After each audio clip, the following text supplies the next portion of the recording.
our class with a prayer. Miss Pilser, please lead the prayer. In the name of the Father, and Son, and the Holy Spirit. Amen. You may now take your seats. Before we proceed to our topic, I will check first your attendance. Sit present as I call your name. Miss Pilser, Miss Ragudu, and Miss Alba.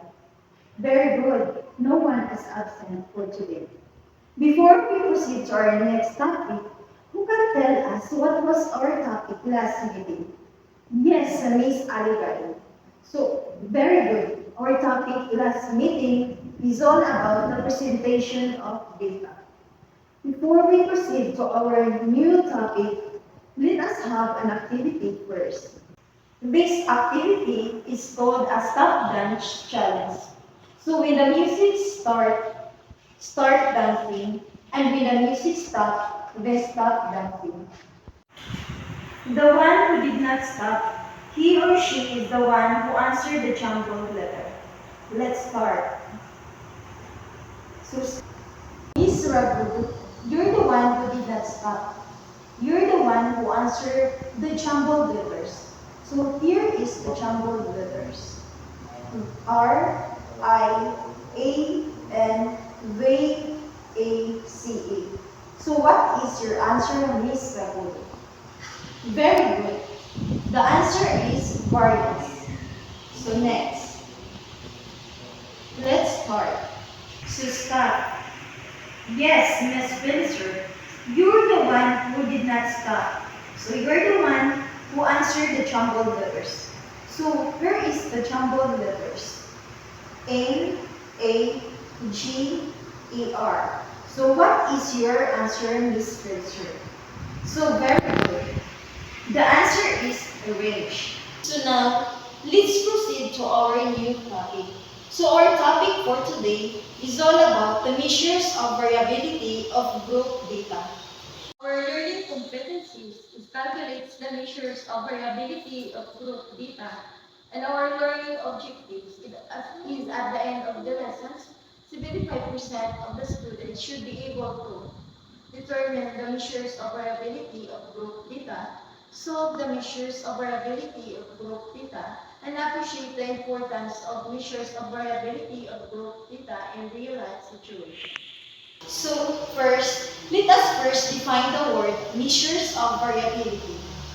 So measures of variability are the spread of values above the mean, smaller dispersion of scores arising from the comparison often indicates more consistency and more reliability. So it consists of range, variance, and standard deviation. Now, let's proceed to what is range. So range is the simplest measures of variability. In finding the range of the group data, the formula is range is equal to the upper class boundary of the highest interval minus the lower class boundary of the lowest interval.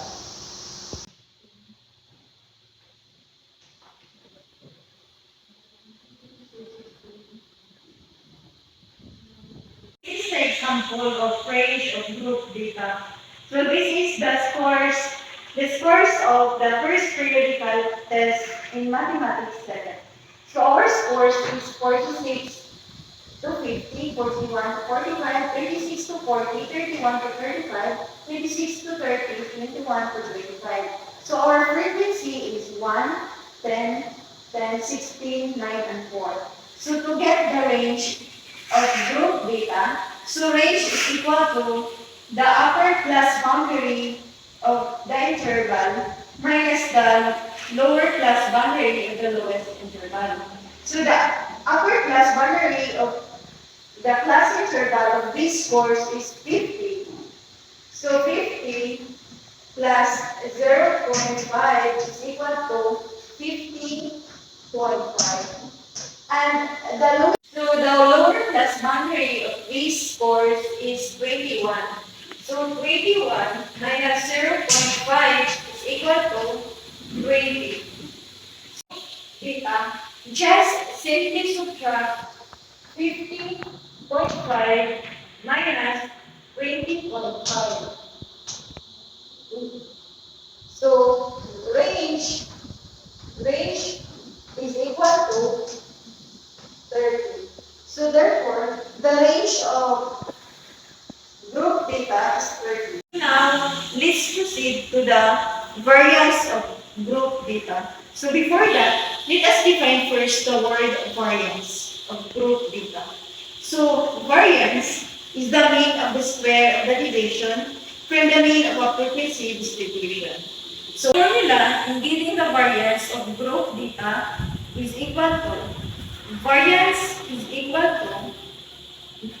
summation of f times the class mark minus the class mean square over summation of f minus 1.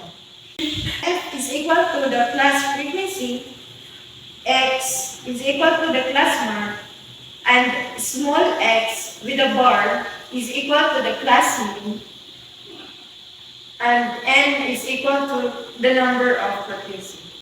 In calculating the variance, do the following steps.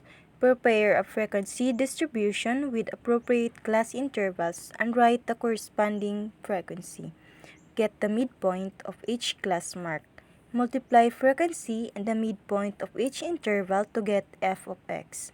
Add f of x of each interval to get the summation of f of x. Compute the mean using mean is equal to the summation of f of x over the summation of f. Calculate the division by subtracting the mean from each midpoint. Square the division of each interval to get summation of class mark minus the class mean square. Multiply frequency and the summation of class mark minus the class mean square. Find the sum of each product to get summation of f minus the class mark minus the class mean square. Calculate the variance using the formula. Variance is equal to the summation of f times the class mark minus the class mean square over the summation of f minus 1. Here is the example.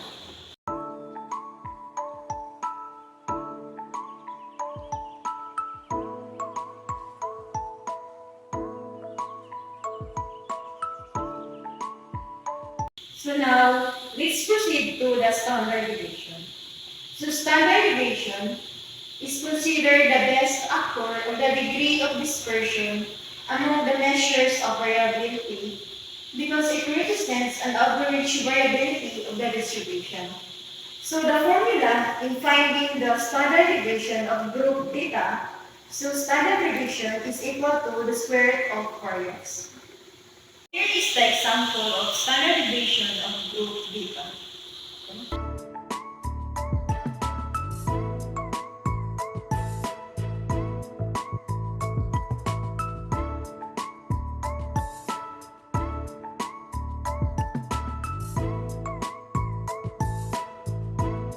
So what have you learned from today's discussion? Relate it into your real situation.